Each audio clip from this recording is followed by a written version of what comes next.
बरं पाणी नाही चहा ठेव. काय मग कशी गेली दिवाळी? मस्त. माझी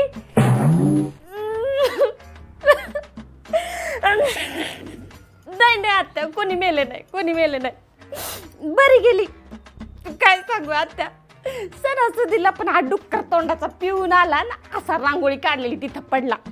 तुम्हाला म्हणते ते शेजारचं कार्ट बेल फटाकडे वाजवत होतं, त्याने आणला होता आयटम बॉम्ब. तो घातला माझ्या नवऱ्याच्या चड्डीत, अशी काडी पेटवली अशी लावली. तुम्हाला म्हणते आत्या, बरं झालं तो बॉम्ब फुसका होता, नाहीतर माझ्या नवऱ्याचं काही बरं वाईट झालं असतं तर कोणाच्या तोंडाकडे बघितलं असतं सांगा ना. असली 12 बोड्याची कार्टीत मेली. यांच्या आयांना बोलायला गेलं ना, यांच्या आया अशा अंगावर धावून येतात. पण आपलंच धडावर नाही ना, लोकांना काय बोलायचं. झालं का नाही चहा दे ना. काही फराळाचं असेल तर बांधून दे, माझ्या लेकराला होईल.